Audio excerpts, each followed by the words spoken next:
I'll go Nashville. But you want to go to a team that's close. I'll say, and you're gonna look at me. Look at. I'm dead serious in my face. Florida. Okay.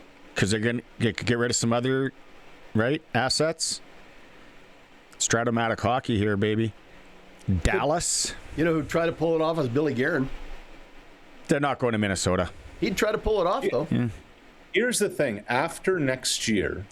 Winnipeg? Just kidding. No. After next year, the Sharks have Toffoli at 6, Wenberg at 6, Sherwood for 5.75, Eklund at 5.6, and then there's not a lot after that. And the cap's going up. And the cap's going up, and you're paying Celebrini under $1 million. What's their goaltender? There's room. There's room. What's the goaltending situation in San Jose? It's not Evgeny Nabokov. That's the last goalie I remember there. Evgeny's gone. Yeah. They have a kid. Yeah, they have. It's they have nothing, two is guys it? to get part of, yeah. You know who's going to end up playing in San Jose one day? Dustin Wolf. Why do you say that? Because he's from there. I thought he was a Canadian. No. Really? Is it Wolf or Cooley that's from San Jose? I thought it was Cooley. Dustin Wolf is from Gilroy, California. Gilroy. Oh, Gilroy. There you go. look at that. Mm-hmm. Where's Cooley from? Devin Cooley. Devin Cooley? Devin Cooley. Eric Francis probably not listening. He'd text in right now. From Los Gatos, California. Couple of both California kids. Wow. There you go. Okay, but anyway, I think San Jose is.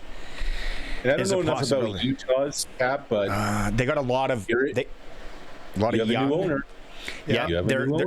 you think about the Coyotes, right? Like their cupboards are so like Baba's house after she made beets. Yeah.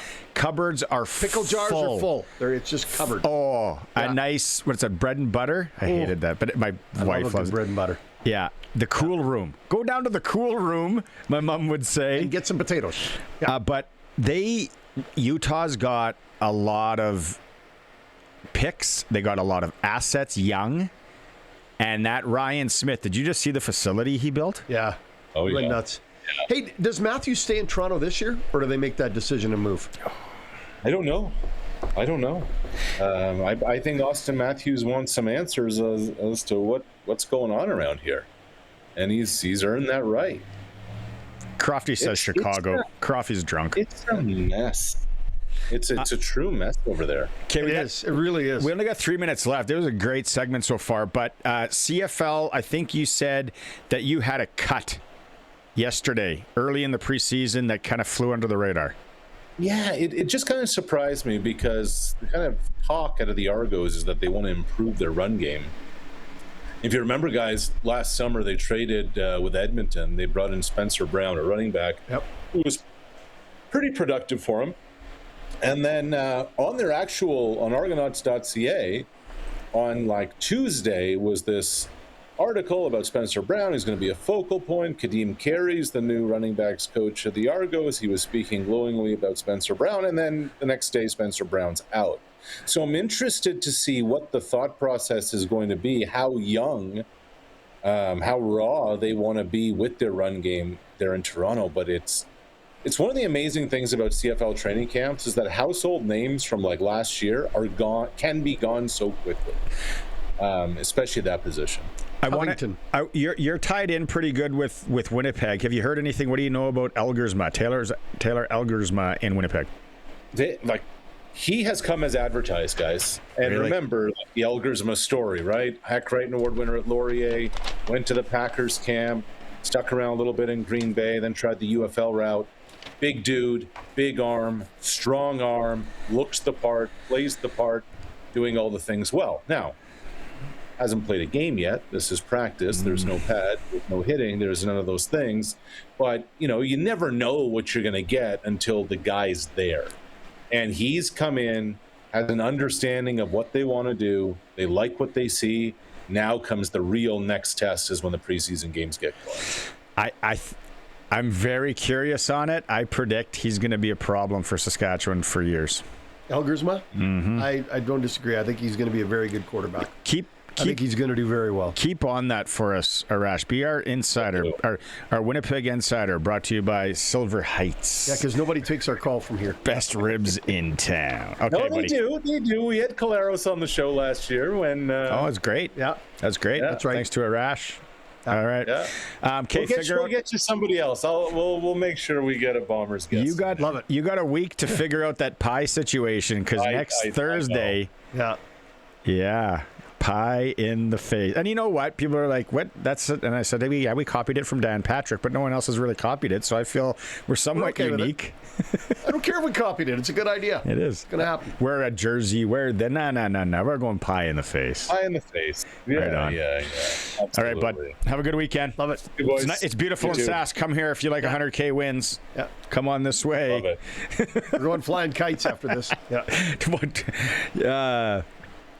You're in trouble if you've got a toupee. In this weather. Bad day for a rug. Bad day for a rug. Coast to Coast with Arash Madani is brought to you by Brian Gawley. Smart investing solutions. Be smart with your money. Call Brian Gawley. Okay, we got to go to break. We got to come back. We got to get up to training camp report because Luke is going to be angry. Yes. Possibly hangry. It's a Sports Cage streaming through our YouTube channel at sportscage.com. Access Communications, our sponsor today, trusted in rural Saskatchewan for internet, TV, and home security. Sharky is here for Flooring Superstore. Love their guys. Love their work. Park Street. Okay, let's go out. Can't keep these guys waiting. And they get hangry. Yeah. We're cutting into snack time. Red Zone Sports Bar, training camp report. We're going back up, located behind the Saskatoon Travelodge. Dave Thomas and Luke Mullinder are with us. All smiles. As per usual. National Caesar Day. Is there a good Caesar there at the Red Zone? I don't think it is. It is. It's National Caesar Day. I didn't know that. Are you a Caesar guy? Well, if it's National Caesar Day. See, I don't like any form of liquid ketchup that's like Caesars. I can't drink Caesars. Sorry. Really? What? No. What about? Yeah. Well, it's like a mimosa though. You just so Caesar, as long as it's got you can fill it 98% with beer and just put a dab of Clamato in it. That's a beer Caesar. and clam. That's a beer and clam. That's a beer and clam, Luke. It's Caesar, boys. That's Michigan State. That's borderline chelada. Caesar is a vodka. Yeah. Clamato juice. Worcestershire. Little Tabasco, and either a pickle or a beet or. I know that. I'm just trying to help Dave out. If he wants to participate, let him participate in the day, guys. Jeez. That's a great teammate. I appreciate that, man. Oh my God! Thank Listen you. to these guys. Thank you. Yeah. Covering up a beer and clam fumble. No, I'm serious. Okay. Let the man enjoy it. We believe you. Go ahead, Dave. Well, okay, I was just going to say you're in your glory with Malcolm Bell comes in yesterday, another Michigan State guy. I talked about him yesterday. I talked to him about, hey, there's a lot of good Michigan State people around here. And he said, yeah, you know what, it's a lot easier. But the thing that he said that raised eyebrows is I'm coming in to be a starter. Now, he did qualify it after the fact and said, okay, I understand that I have to come in and learn. But if I don't want to be a starter someday, I'm not doing things right. I want to be a starter in this league. Did that raise your eyebrows at all, or were you okay with that comment? What else is he coming here for? Well, no, I get it, but don't you say I'm coming in to learn and earn my way? He's the first round pick. He better be thinking that. If he's coming in here, if he's the first round pick for Michigan State, and he's thinking, oh boy, I can't wait to be a part of the locker room, he's in the wrong business. This Malcolm Bell needs to come in here, and he needs, and he's Canadian already, so he kind of understands the ratio. He needs to point at Tavon Campbell's spot and say, that's a starting Canadian spot, that's my spot. That's exactly what he needs to do. Well, that's what he did. And you know what? And Tavon Campbell was probably the same way when he came in, right? And that's going to push Tavon Campbell. Because you know what Tavon Campbell's going to say? Look, man, I'm going to take this young buck, I'm going to groom him, and I'm going to get him ready, but there's no way in hell he's taking my spot, right? So, you have to be competitive out here about this, right? This is a competitor's business. If he's coming in here, thinking it's just like Jack Cohn. If Jack Cohn's not preparing to be a starter and trying to take Trevor Harris's spot, we're not going to get the best Jack Cohn at the number 2 spot when we need him, right? You have to approach it like that. Absolutely, I'm 120% behind him saying that. Or we don't want Tavon Campbell to go, you know what? I was on the fence anyway. I'm just going to retire. Hey, here's a question for you on that. Could they go with 2 Canadians on the corners? Could they put them both out there? Well, one of the moves that they made is they also signed another Canadian defensive back, right? What's his name? Trey Robinson, or what is his? They signed another Canadian defensive back. Kerfala Exume is Canadian, right? So that gives them 4. They've got Jackson Ford, who's played a little bit of DB. So you got 5 defensive backs in Canadian. Like, it's all based on, guys, like, who are the better guys, right? Like, and one of the things that Jeremy O'Day specifically has shown, especially in that championship season, is he doesn't mind putting Canadian players on the roster if they're worth it, right? So, again, do I think he's ready to be a starter in the Canadian Football League? I don't think so. It's his first day here, right? But man, if he lights the world on fire, he's got a ton of experience. This is Big Ten football he played, right? He's got a ton of experience. I think the world's in front of him, man. Really Trey good. Tomlinson, by the way, is who we signed today. Sorry. And just the one question with that, though, are you going to take Marcus Sayles off the field? What? Well, if you want to play 2 Canadians, you got to take Marcus Sayles off. No, obviously you're not taking Marcus Sayles off. But take the point. The point is if he comes in and is one of the best players in the secondary, then right? That's football. Okay, you know what I mean? Yeah, he's a first round pick. That's football, right? Like you want to have your guys. And again, you have to remember, guys, what the Canadian football. It's a developmental league. It's a developmental draft, right? The CFL. Your first to 7th rounders are all guys you're looking to develop. It's not the NFL where the first rounder is the guy who's starting, regardless of who's in camp. You know what I mean? Yeah. So. He's got a massive opportunity in this because he already has a Canadian spot. He's got 2 Canadian spots in the secondary. He's got safety and he's got a corner position, right? That's better than a lot of Canadian defensive backs walk into in their situations when they're drafted by teams. How's Carson Sombach look? Amazing interception today. Picked off Trevor Harris, stepped in front of the play, and then ran it back the length of the field for a touchdown. So coaches are impressed by him. We're getting to the point, though, too, where it's like you said, right? Coaches are impressed, but, right? And the only reason I'm saying we're getting to that point is just because you're looking forward to Monday now, right? You know, like guys light the world on fire, right? Guys light camp on fire. Some guys, you know, and I was, for instance, you look at the pass rush drill, right? You look at one-on-ones in Pass Skelly, right? And Pass Skelly, where like, it's just kind of the drill. It's not the actual game. Sombach's going to have to go out there in the game against guys he's never seen before, against deep right that he's got to anticipate. And these guys, the guys that are starting to stand out, it's great for them, right? It's how you earn the opportunity, but that opportunity when the window opens on Monday, that's what it's all going to be about. I don't think we've talked about this yet. I was wondering, how's Lake Corte Moore looking after the injury and the rehab? I've been following him on Instagram. He actually does a lot of golfing, a lot of training. How's he looked, or what's the status there?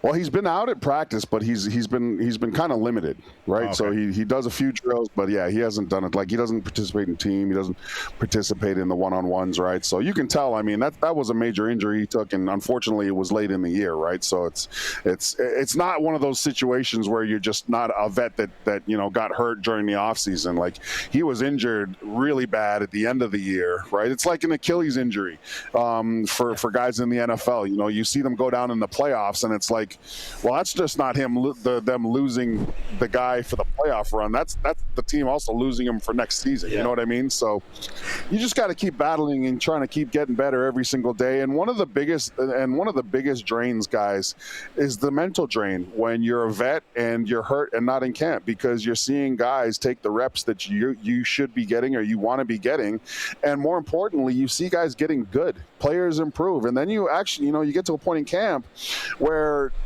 you're looking at guys and you're starting to think about where you fit, right? I haven't been out in camp. I know the old adage, you can't make the club in the tub.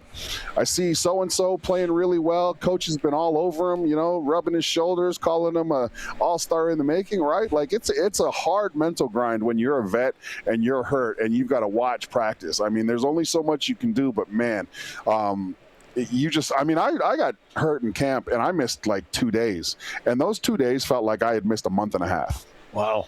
Just because you know how competitive the situation you're in, you know that every single rep you're missing is another rep someone else is getting. Like that 2 days felt like literally 2 months, man. I was down. I can't tell you how good it felt to be able to put cleats on, knowing that I was actually going to be able to participate and take reps in practice and start working my way back into the coach's eyes. Because it sucks. Yeah. I hate it for Lake Corte more. It sucks. You know, it's interesting you're talking about that and injuries because they're only showing one guy on the injured list, right? Ryder Vargas is the only guy they're showing as banged up. Is there anybody else besides Corte Moore that's banged up?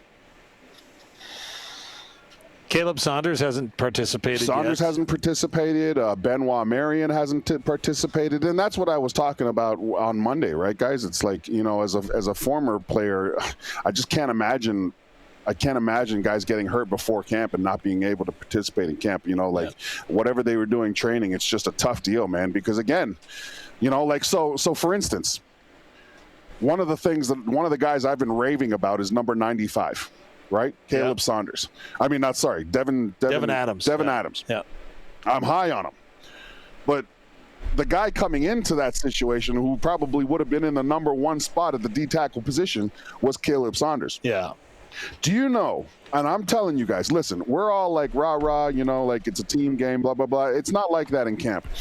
I can tell you right now that every single time Devin Adams wins a rep in camp, on film, in that meeting room, and coach goes, that's a fantastic job. Every single time it happens, Caleb Saunders' neck gets a little bit hot. It's a little bit. Lake Cortez Moore gets a little bit hot. I'm telling you, this is just right. I'm not exaggerating. I've been there, right? Yeah. Like you're looking at guys and you want to be like, hey man, great move. But you're also like, man, oh hell no, I don't want to. You know what I mean? It's like right? two goalies. Like, it's like two goalies battling for for a job in a team. It's exactly like that, Sharky. You know, and so Barney. then if Devin, sorry, Barney. Well, you know, again, my bad. Come on, how do you miss me? You're 5'6", Barney. You know, you're 5'6", even with that bright blue shirt you got on. Jeez.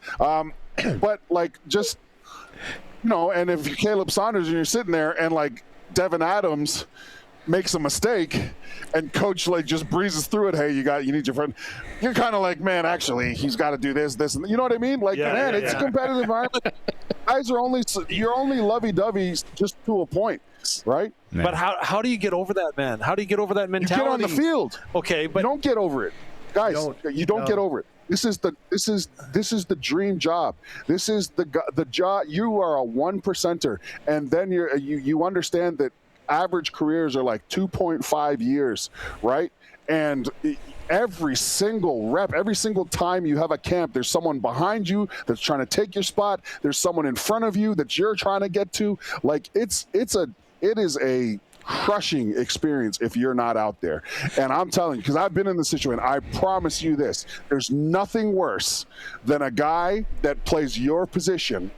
And you call me a hater all you want, but again, I know this. There's nothing worse than watching guys who play the same position as you do well in film and having everybody be like, "Great move," blah blah blah, because you're just sitting there like, I'm losing the dreams. My window's closing, and I have no control over it. That's why we love you as our football analyst, because you're honest. Dave, in hour 3, we're going to play your interview with Ollie Saad. Can you give us for a tease on that one?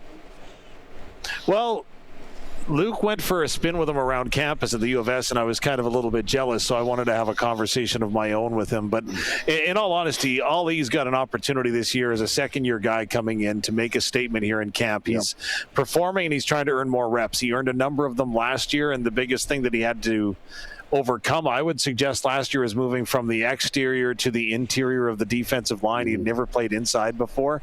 So he talks a little bit about that transformation and how he's changed his approach this year to A, be ready to compete, but B, to build off a solid rookie campaign with the Riders. Okay, we'll have that, boys. Good work today. We'll catch up tomorrow. as well. Happy National Caesar Day. Live from the Red Zone Sports Bar behind the Saskatoon Travelodge on National Caesar Day, not to be confused with National Beer and Clam Day. Luke Mullinder and Dave Thomas. We'll catch up with them again tomorrow. See you, boys. It's the SportsCage streaming through our YouTube channel at sportscage.com. Okay, my first one. Last night, Nazem Kadri's dad. If you're watching the stream, you'll see it. Okay. If you're listening, he's in the stands in one of the OG Macho Man Randy Savage t-shirts. Not like the one I got you. Love it. Yeah, that's a good one. I had one of those as a kid. It was one of my favorite t-shirts. That's one of the t-shirts in my life that I actually wore out. So nice. I thought, yeah, there he is. Look at this. That's awesome. Macho Man. What a great tarp. Colson. That's awesome. I just found this. It came down a few hours ago. There's been a trade. A clutch move by the Pittsburgh Zoo. They are trading their gorilla with the Boston's Franklin Park Zoo. They are in win now mode, I am told. So that's good. Yeah, just wait here. I've got the trade as like an actual slide here. Let's throw this up. There we go. Yeah, so Pittsburgh Zoo is receiving Little Joe, 7-year-old male Western lowland gorilla. Franklin Zoo is receiving a 33-year-old silverback. Yeah, veteran leader. Proven experience. How scary would it be to run into one of those things? Terrifying. Around absolutely a corner? Bloody terrifying. That, or you have to choose one. That or a grizzly bear. Either way, it's not good. I said you have to choose one. I would. The only reason I'm taking the bear is because I hope those claws would speed things up. Oh. I think you'd be better off. It'd be better to go out with a gorilla. I think lots of people have been that be like, how did he die again? Gorilla. Ripped his head off. Gorilla attack was awesome. Threw it down a gorge. Clutch performers. I can't add a clutch performer after that deal. That's the best ever. Clutch performer for Kellen Solar. Anything you need solar. Lumsden, Saskatchewan. Family-run company. Get it. Save some money. Kellen Solar. The gorilla for the monkey. Nice. Sprinkle of the day. Or going sprinkle of the day or ticker? Sprinkle? Sprinkle of the day. For Sports Select. Generate your picks online. QR code scan and go. The futures. We did golf yesterday, but let's go to both hockey games tonight. Okay. Montreal, Buffalo. First off, I'll give you the over-under 5.5. Standard. Yeah. Montreal's 225 in the pro line to win on the road. Buffalo at home 225. The tie, if it goes into overtime, pays $350 at Sports Select. Tie? It's a tie. Tie. It's a tie. Yeah. Okay. Golden Knights, Anaheim Ducks. They're just keeping everything up. Pick them tonight. Yeah. 365 for a tie there, son. I think Anaheim wins this with the over at 6. Oh. That's where I would go on this. I don't know if you could play both of those together. Let's try. If I click that and click that.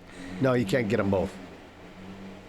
No, you can't. But anyway, I like K. So you're thinking the over. Yeah. And Anaheim outright. Yeah. Go to sportsselect.com. Again, make your picks online if you want. Generate a QR code, or if you want to go into your Lotto Spot retailer, you can still figure it out and go that way. Lots of golf bets coming up as well. Sports Select must be 18 plus to play. When you're ready to play, bet on the original. Sports Select. Play responsibly. Brian Raymond. Brian Raymond's joining us from the Flowing Springs Golf Course. Brian, let's be honest. Today and possibly tomorrow, not the greatest days to golf, but let's talk about going forward at Flowing Springs. I want to ask you, do you have a lot of companies, people, maybe it's family reunions, setting up tournaments already? Yes, we do. We've got a number of companies. A lot of them do a customer appreciation sort of thing. As well as staff outings, where there might be 25 or 30 or 40 golfers. That's a pretty common thing for sure at the golf course. And you know what I've done it out there. We've done it out there at Flowing Spring. The other thing, Brian, obviously you can cook. You can make a steak for them. You can have the food after and all that. It's a really laid back atmosphere for the people that maybe don't play all that much in the groups. Well, you know what? I mean, we want to encourage people to come out and enjoy the game. I mean, not everybody is a single-digit handicap golfer. In fact, very few of those. But most people come out because they just enjoy to get out and swing the golf clubs and have a good time. And you're right, it's very laid back, and we've got it all. I mean, if you want to have a group come out and you want burgers, you want smokies, if you want a steak, we can do all that. Oh, no. I'm hungry. Way to go, Brian. No, nice work. Exactly. Now I'm hungry. Yeah. Looking at the long-term forecast, though, people are still going to want to. I'm thinking of playing Saturday, maybe on Monday as well. Monday's a holiday as well. People should get any discounts when it comes to the weekend and the holidays at Flowing Springs. Well, we have our normal afternoon discounts, the 3:00 discount and the 6:00 discount at $24. But one of the things I want to mention, we've got a special promotion that we have just started literally today. If you come out to use the driving range, you buy a large basket of balls, it's 100 balls, and we'll give you a certificate to come back after 5 o'clock any day that you want to come back. We'll give you that same basket for half price, and we'll sell you a hot dog. We have these fantastic 7-inch Harvest hot dogs. Oh, man. We'll sell it to you for $1. So you have to use it on the same day, after 5 o'clock any day. So come out. Get a basket of balls, come back another day after 5 o'clock. We'll give you a basket for half price and a $1 hot dog. Oh, let's go. And that's how long you running this for? right through June. Okay. Nice. Okay. Now, I wanted a steak. Now I want a pork missile. Yeah. Now I want a nice Harvest hot dog. Brian, how do they find you? All they have to do is give us a call at 306-543-5050. And you can book online at flowingspringsgolf.com and go Habs. Right on. Okay, Brian, we might call you again tomorrow. Stay by your phone. Thanks again as always. Yeah, and let's hope your Habs win. Into the ticker. It's time for the Sports Ticker, brought to you by Extreme Hockey and Sport is the home of the price match guarantee. 1425 McIntyre Street, the Cooperator Center, Moose Jaw Temple Garden Center, and online at extremehockey.net. It just came down. I thought it was going to be Macklin Celebrini staying captain for Team Canada at the World Championships. Did you think Sid was going to go over and take it away from him? No, not a chance. No. And he wants the kid to have that. That's not a Sid thing to do. A couple of games starting right away. Montreal, Buffalo, series tied 2-2. We'll keep you updated here on the cage. Just giving you a warning for those people that might be taping it on their fancy TiVos. Vegas and Anaheim. Vegas leads that series 3-2. That's the late one. SportsCage.com poll. How do you feel about USA Curling hiring Brad Gushu as a high performance director? You can vote at SportsCage.com. We got to go to break. We're up against the clock. Glen Suitor in hour 3. It's a Sports Cage on 620 CKRM. Yeah, welcome back. It is for our friends at Access Communications. You're always trusted in rural Saskatchewan for internet, TV, and home security. The man to my left, Sharky, is for Flooring Superstore. Yes. That's it. That's the tag for them. Fake grass. Yes. Fake grass they've got. You told me I should call it something else. Turf. Outside turf? Outside turf. But what if you want to put fake turf inside? You can do that too. Yeah, it's come a long way. Oh, product's fantastic. I'm a big Lionel guy. We went through that. Yeah, you like the Lionel. The Lino. We've had, thanks to everyone who's jumped in on the Prairie Land Rentals text line today. Appreciate all the love. YouTube chat as well. Prairie Land Rentals, 600 Albert Street. Deal with the owner. The lawnmowers. Husqvarna. Boom, boom. Yeah. Zero turns. A lot of people like their zero turns. Well, every time I go see a zero turn or somewhere, my son goes, we should get one of those because he cuts the lawn now. Yeah. I said, give your head a shake. You ain't getting a zero turn, Slim. You know what you do? You get artificial turf like I did. Turf the whole yard. Yeah, I could go for that. Yeah. Hall and Oates style. Yeah. Okay. Hall and Oates style. They're, oh, my God. They are what's up? Oh, no. Oh. Got to keep people listening. Yeah. Colson wanted to give away the scratch and win ticket. Not so early, Colson. Because people know that there's one more scratch and win ticket for $75,000 possibly up for grabs. We'll get to that in a bit. We'll drop it on people when they least expect it. Fries Tallman's got their big Trex decking sale on. I think it actually ends this weekend. If you need decking right now, that is the stuff to have. Fort Capel, I know I kick myself all the time. I have it. No paint. No mess, no nothing. Staining at the lake, it's dumb. The worst. Yeah. But it's on at Fries Tallman, Fort Capel, and Regina. Maybe if you buy it now, then just get it delivered later because delivery is available. Let's get into Glen Suitor for Fries Tallman Lumber. Time now for press coverage with CFL and Saskatchewan Roughrider legend Glen Suitor on the SportsCage. Brought to you by Fries Tallman Lumber, locally owned, family grown, rooted in our community for 70 years in Regina and Fort Capel.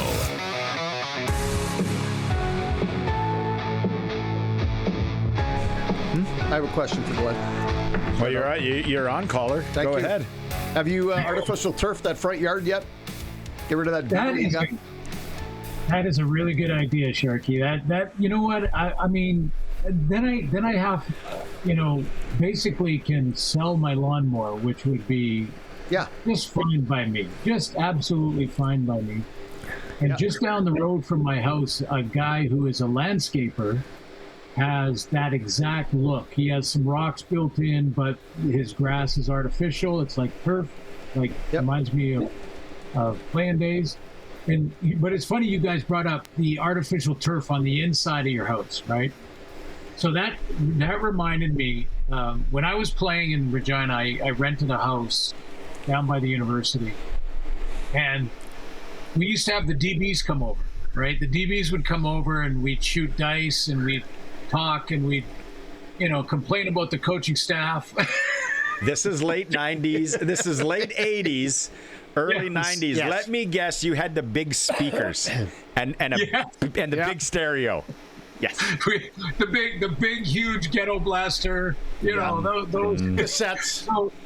So we'd get the DBs would come over to the house and we'd barbecue and we'd and this was usually getting close to the game, so we weren't right in the middle of our work week, but not the day before we leave, but the day before the day.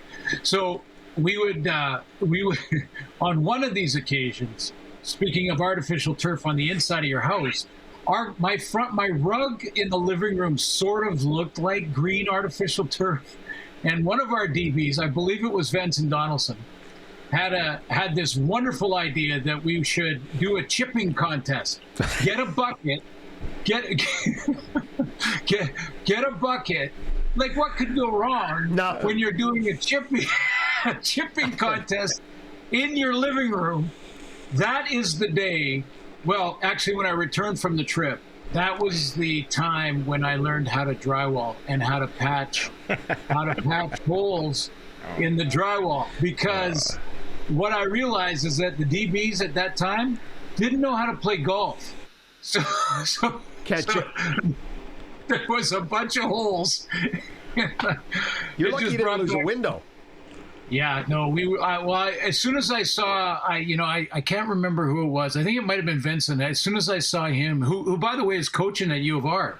Yep.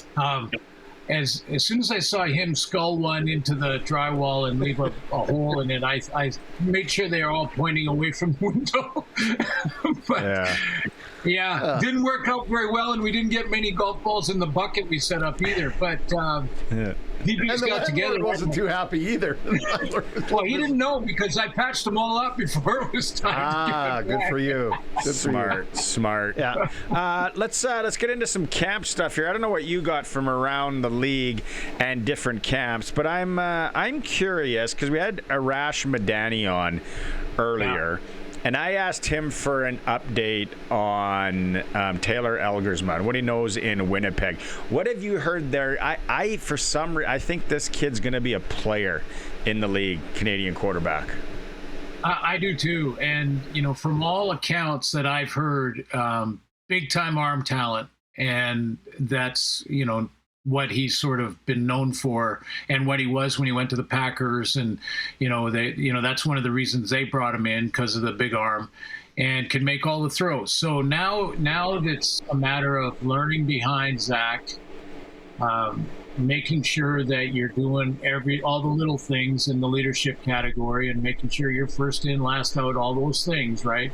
And that's what I'm hearing he's doing. So I'm with you guys. Like I'm really excited to see him for a couple of reasons. One, I know I'm overly patriotic, and if that's wrong, I don't want to be right. But I love that he's Canadian, and we might have another Canadian star quarterback along with Nathan Rourke and maybe Trey Ford down the road as well. I think that just shows what youth sports and Canadians, growing up here playing football are doing, and how much more they're pro ready in the skilled positions. So that's excellent. But you know what I was doing, guys? I was looking at the West here, and training camp. Think about the West Division coming out of camps here. We're going to see on every roster one or two players. I thought you guys broke it down great with Dave and Luke on the on the Rider training camp updates and the different players. There's going to be 2 new names on every team that are going to make a difference. But I'm looking at the West Division. So let's start with BC. You got the MOP at quarterback in Nathan Rourke. Basically an offense with the same firepower they had last year that pushed Saskatchewan right to the brink. And I think they're going to be better on defense just because they're going to change their philosophy and skill a little bit. And their philosophy and game planning. They're not. I doubt they're going to play in crucial situations, that prevent and stuff they did in the West Final. And when you think about their running game, remember Xander Horvath? He played a little bit. He played a little bit at the end of last year for James Butler. I still like Butler out of the backfield with his hands and the way that Nathan Rourke plays the position and how much he uses that tailback out of the backfield. But Horvath really, jumped off the stat sheet. I mean, especially when he went out and played in Calgary one game. So I'm really interested to see him, but they're going to be solid. You guys have talked at length about Saskatchewan. Edmonton with Cody at quarterback the whole time. Cody Fajardo. Taylor Powell is their backup. Now, Taylor Powell is, I think, one of the guys that many believe are ready to take that step and maybe be a guy somewhere.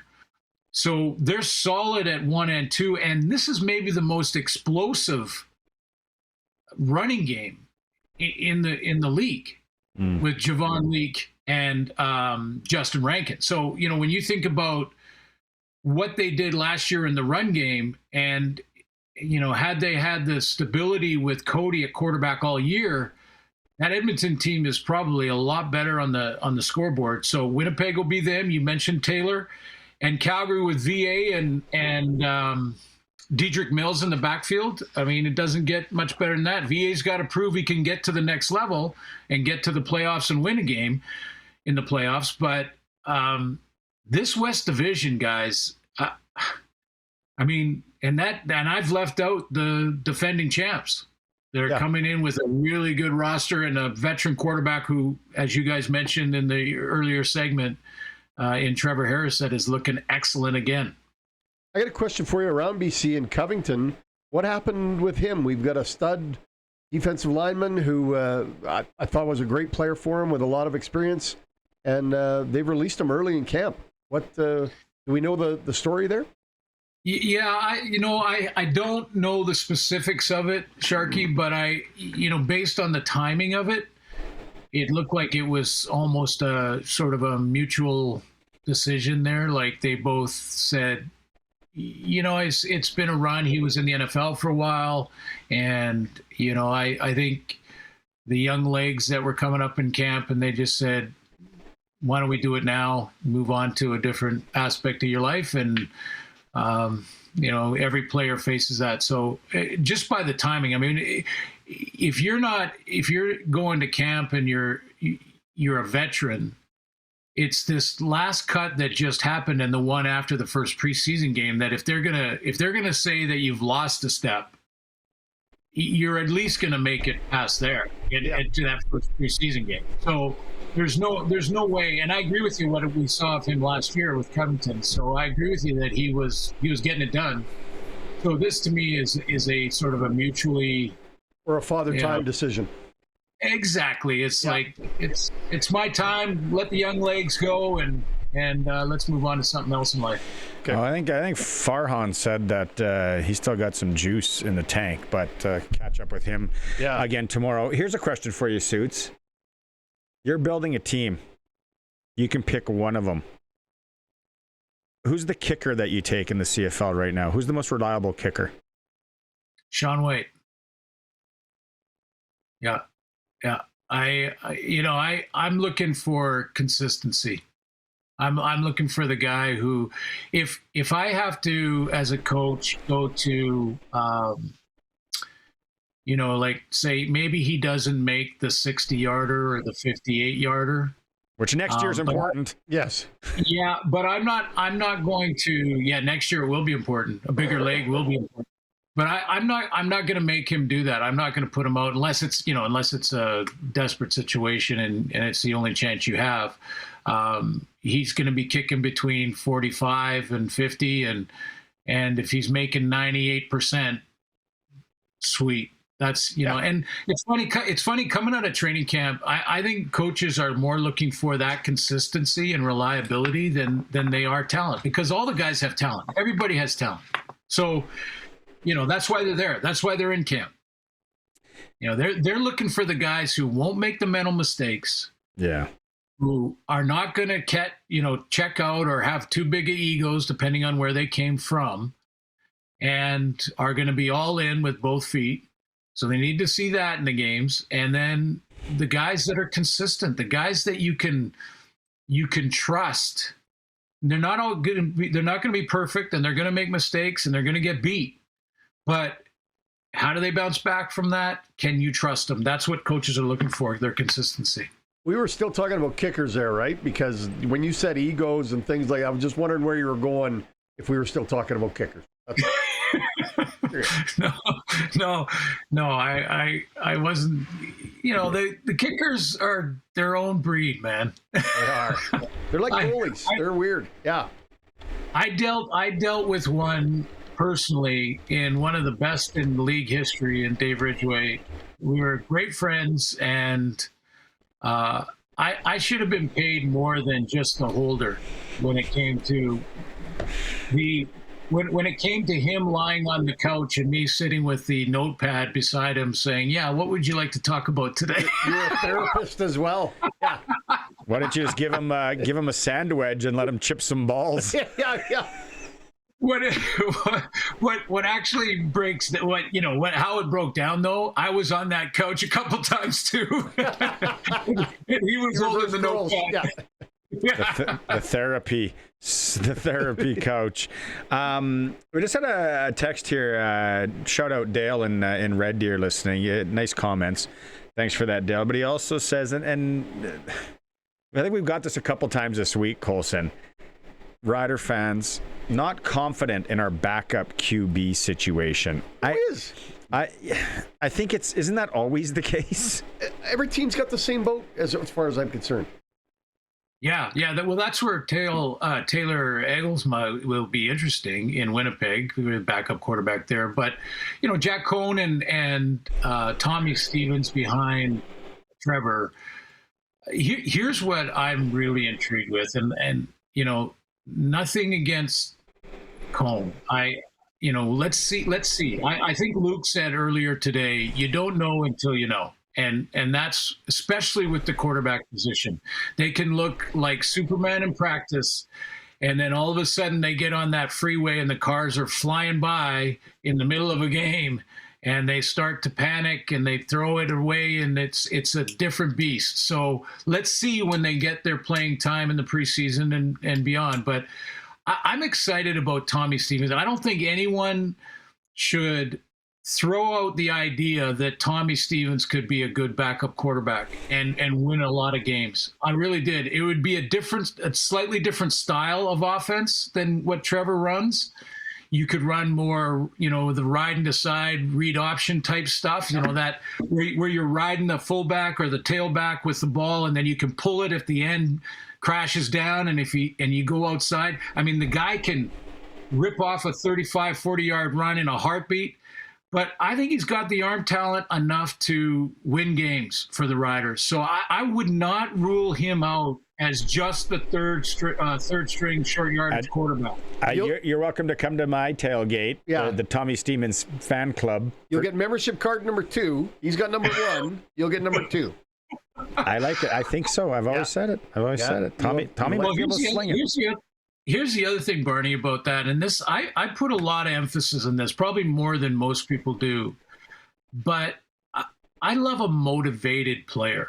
Like when you have a guy that's got a chip on his shoulder, a guy's been told he's just a short yardage guy for a whole year. And by the way, a decade almost.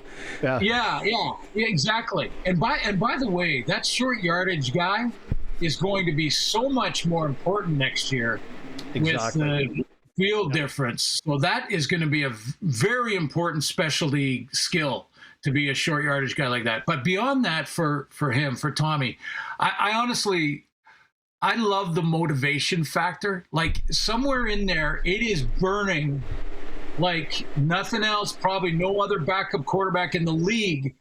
Stop calling me the short yardage guy. I can be a player here. And that's why I like Tommy Stevens, too. I think the Riders are in good hands with him if they need him.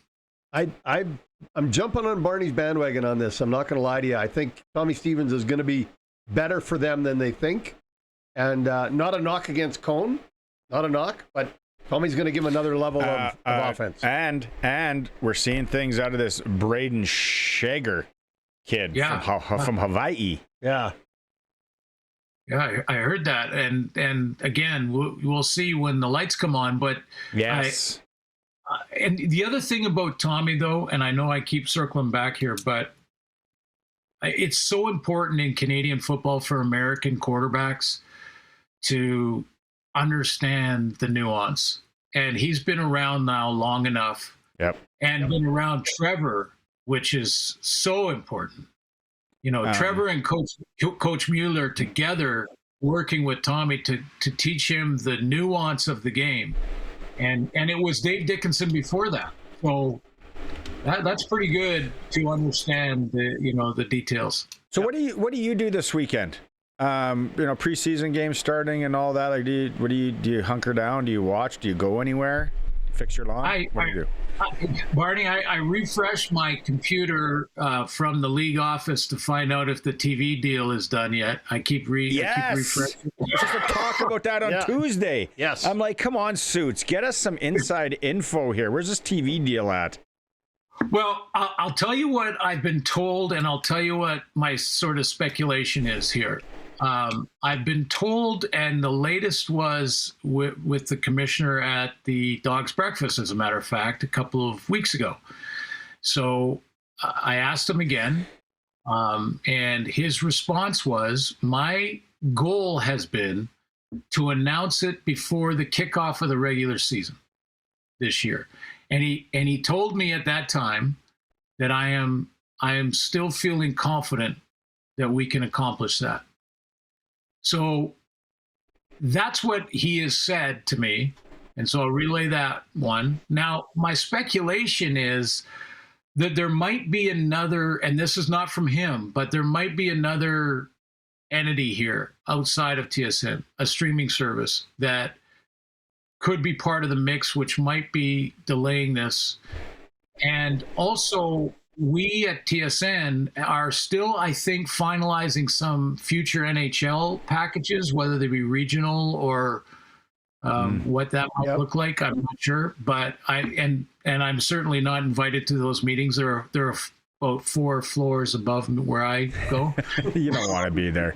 Yeah, I don't want to be up there either. Oh. But that's that's what I've heard. But that gives them what, like a week and a half, 2 weeks. Yeah, he's got 2 weeks to nail this thing down. You know what? You know what meetings we need you in for that, Glenn? The flag football coverage meetings. Yes. then you let me know. I'll come in a suit.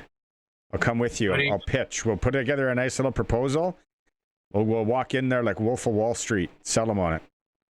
Well, I'll tell you how far I've gone with it. One of our retired executive producers, his name is Paul Graham. You might have heard that name before. He was our lead producer for many years, and then our executive producer at TSN for years. He just retired. But he is the guy who basically created the World Junior Tournament at Christmas time. Oh, the stories this guy would have. How do I interview him? No kidding. Okay. I can set that up, Barney. We can make that happen. Yep. He's living in Toronto, but we can make that happen. I talk to him on a regular basis. I brought up the creation of some sort of flag football version of the World Junior Tournament. And it perked his ears up big time. Now he's retired, but that doesn't mean he can't put together he knows the process to do this. Yep. So I'm big time on it. I'm bringing it up with the TSN guys, but that's more of a corporate thing. Yeah. But the idea's got to start somewhere. Exactly. Got to start somewhere. And you know what? You just get everybody around, throw ideas out.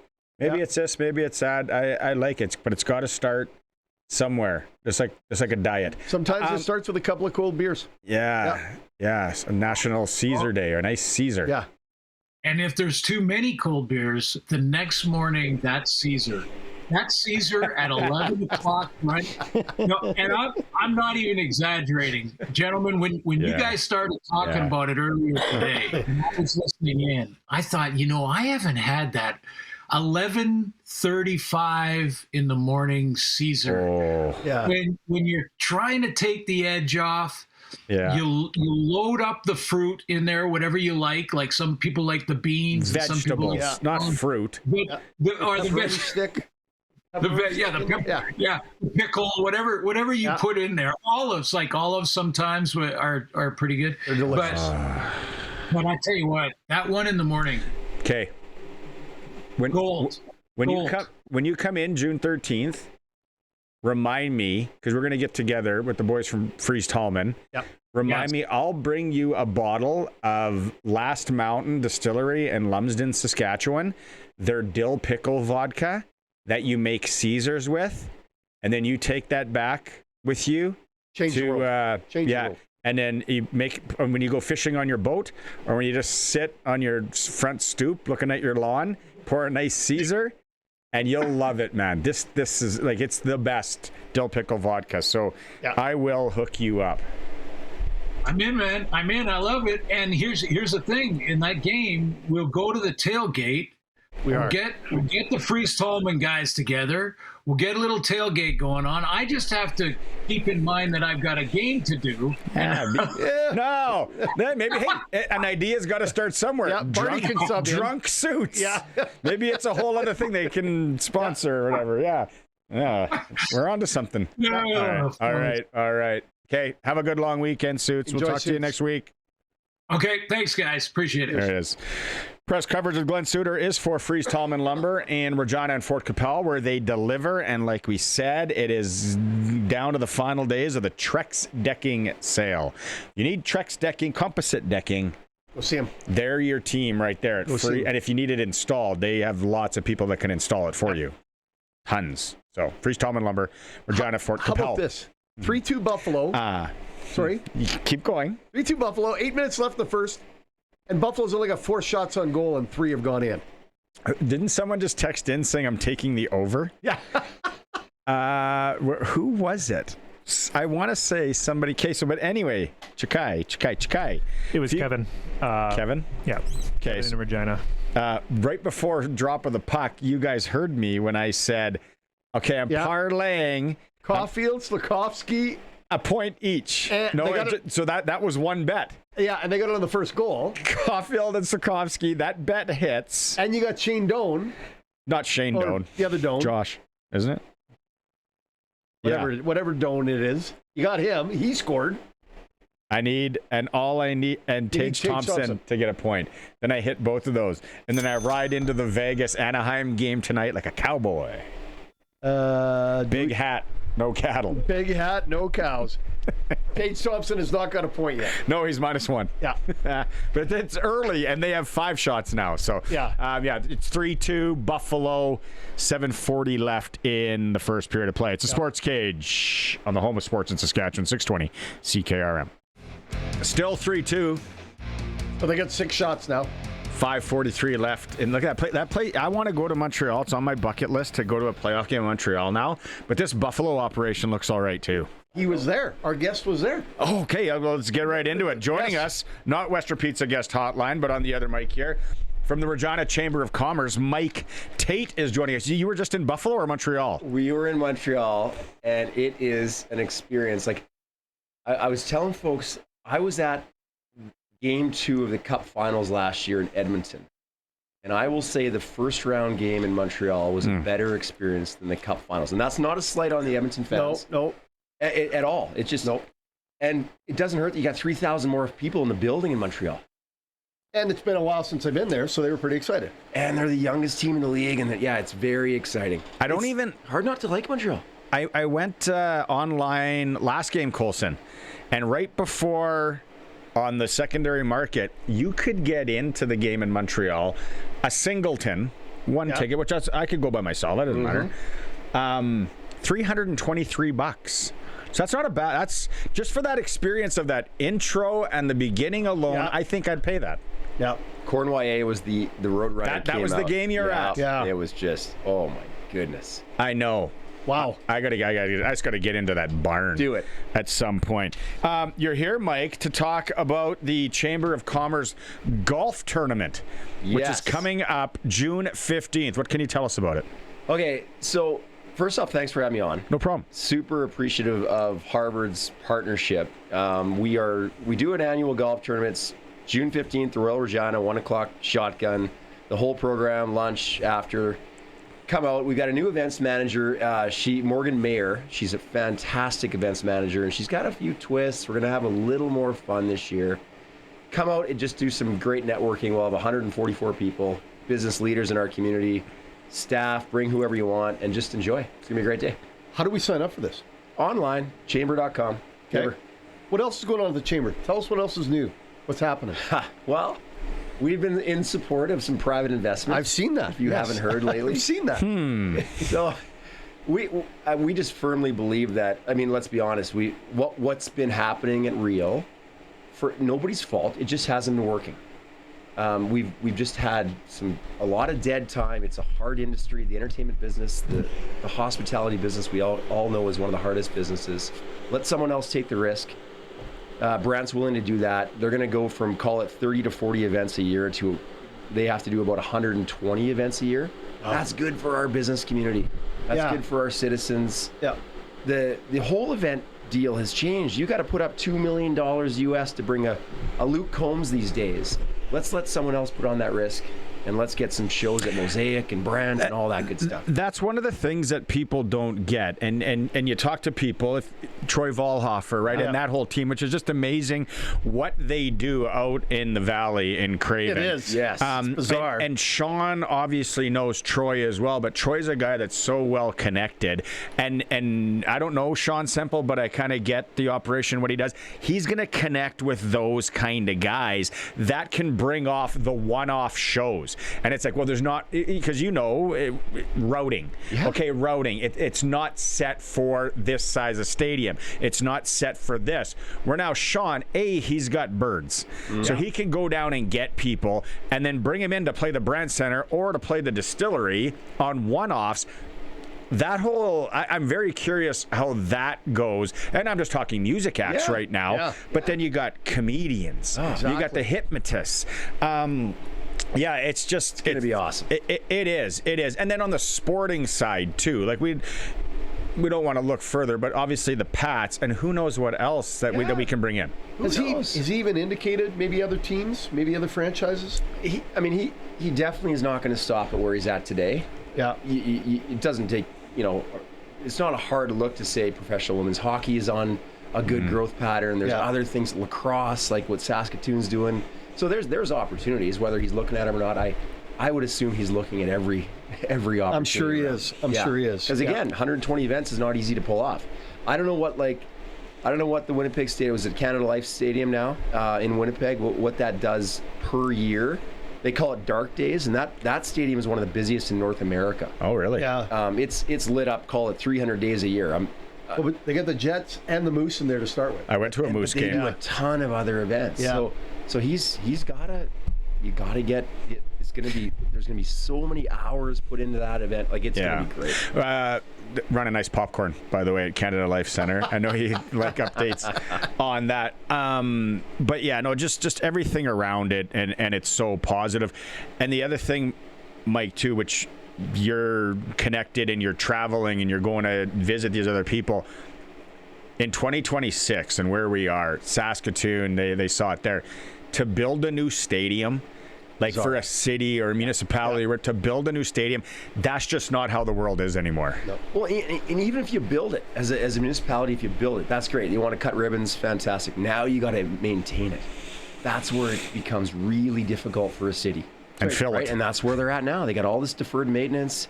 He's going to take all that on. You end up with Glen Suitor's front lawn. It's terrible.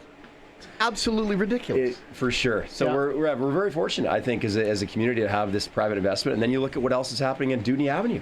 And the city's done a wonderful job of preparing that street for future investment. Yep. 3 meters deep. They're all the infrastructure in place, utilities. They're ready for private investment. They got a proposal out right now. We're going to get something really cool across the street from Rebellion Brewing down to the hotel. And that's a great thing. Yes. That's great. It's nice to see things changing in our city in a very, very positive way. Yeah, money's flowing in, which is good. But and it's hard for that change, and you need people, and you need belief, and it's easy to complain. It is. Right, and I'm not pot calling the kettle black because sometimes, but you just see. I went to a concert at Revival a few weeks ago. People were in from Saskatoon with us, and they're like, "Oh, the street redone, all that." I'm like, "Yeah," and they got some plans for across there. You get the backdrop of the city, easy to complain, but it takes people, it takes risk, it takes collaboration. Capital, and for sure. Partnership, exactly right. Yeah. It's way too hard to do on your own. Sean knows that. He's got a tremendous amount of partners in this game, so it's going to be great. Very exciting. Very exciting. Yeah. June 15th, we're at the Royal, 1 o'clock, shotgun. A little snack beforehand. Let's do a snack before, maybe a pint. We're allowed to say that on air? I think we are. Yeah, we're allowed to drink them on air, we found out. We can't have them. Okay, we can say it. Can we? Well, the Last Mountain was in here. We did the samples. We had little samples. That was right. Yeah, times have changed. Yeah. No, it's just a wonderful opportunity to connect with the business community. Come on out, have some fun. Middle of June. That's a good point. So maybe someone out there listening right now, and they're in the business community, and they're like, well, you don't have to be a good golfer to go play, and it's just a stall. But what do they experience? The networking, maybe sell them on that. Yeah, I mean, you're going to be connected to the chamber alone has 1,200 businesses that are a member of the chamber. We support that. We fight for small and medium businesses in this community to make sure that it's a positive environment. And you're going to see all those people. And there's a tremendous amount of relations that goes on. Everybody's has challenges. You can talk to each other about supporting that. Maybe you got someone you're looking to hire. Who knows where that can go, but I mean, just get in the room, right? You can't do any of that if you're not in the room. Exactly. Okay, and then just how do people sign up again? Or what's just the best chamber.com.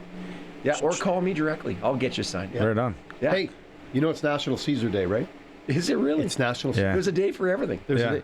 Now, I know where my favorite Caesar's been drank. Where's yours? I dislike Clamato. It's a thing. I worked in the beer business, and the brewmasters would say you just don't mess with mixing things. So I'm not a beer and clam person.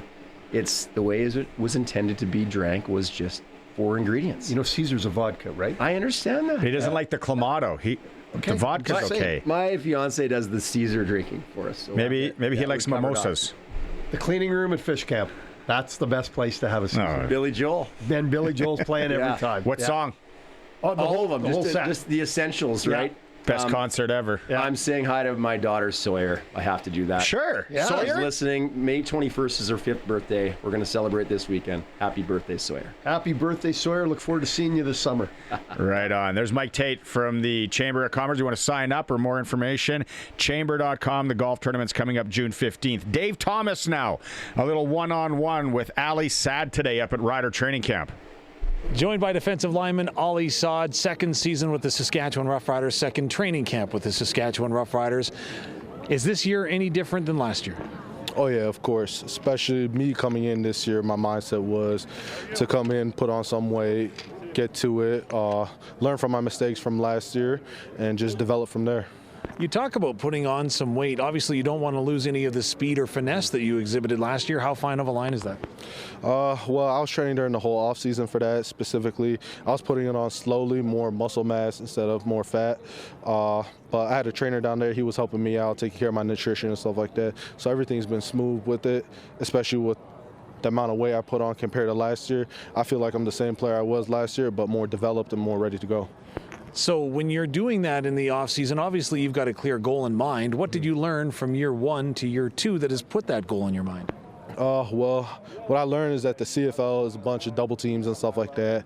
And these are big boys, especially on offense. So me coming in this year, my goal was to develop the fact that, okay, you're going to get a lot of double teams and stuff like that. Let's work on this technique. Let's work on putting on some weight and taking that technique with me through training camp and stuff.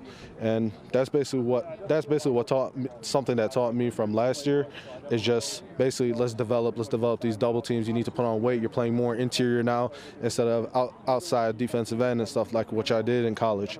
And you brought that up to me last year. So like I have never played inside on the defensive line until last year. So Coach Mace has said that takes a special kind of athlete. That's probably something that you hang your hat on and are very proud of.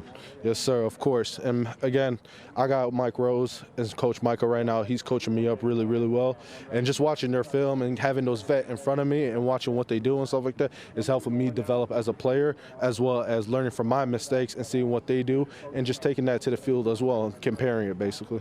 Tell me about Coach Micah as opposed to the guy that you were suiting up with, Micah Johnson, last year. Man, I love him to death. He was a vet. I learned from him. I watch his film still to this day. We still watch it in meetings and stuff like that. The guy was a monster. The guy's a Hall of Famer and stuff. Taking coaching from him is honestly a big opportunity for me to learn and develop his skills that he had as a player here in Saskatchewan and other teams. And basically, like, I'm just taking his coaching at this point, and it feels great to have him because I'm really, really developing as time goes on throughout these couple days. I really, really saw much development compared to last year.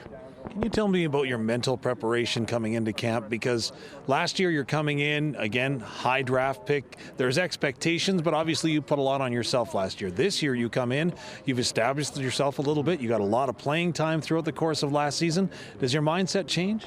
Oh, yeah, for sure. I'm more comfortable now. Game feels a lot slower than what it was last year. Last year coming in, again, didn't know what to expect, getting used to that 1 yard off the ball, just like what I said. This year I came in with more confidence, knowing what I'm doing, knowing my plays, just studying more, understanding the game more, understanding what's right, what's wrong, and stuff like that. Yeah. Finally, preseason is coming up real quick here, and there's not a lot of time and space between the games, but then you do get some time and space before the regular season starts. What do you need to do to make sure that you are ready for week number 1? Just stay healthy, stay consistent, continue developing, learn from my mistakes, watch film from last year and see what I did last year and what I can learn from that and just keep producing as time goes on. So far, so good, Ollie. Thanks for the time. I appreciate you. Thank you. All right, Kentucky! The night time is the right time! Remember what I told all my drivers? Reach up there and pull those belts tight one more time! Drivers, start your engines! All right. Love it. There we go. Easy, Matthew. Easy. Hey, NASCAR, all of NASCAR, is sitting around their computers and cars asking themselves, what does Trackhouse Racing and Shane Van Gisbergen know that the rest of us does not? Last year, SVG, as he is nicknamed, won 5 races, all on road courses. This year, with 2 road courses in the books, he is a second place in Texas, and now he won again at Watkins Glen. Something special about this driver, but only on road courses. Of the other 10 races so far this season, SVG has only one top 10 finish. So if he's not on a road course, he can't figure out how to win.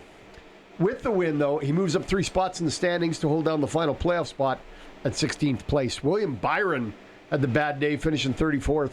He dropped 2 spots to 12th. Tyler Reddick still holds down the top spot as we head to the playoffs.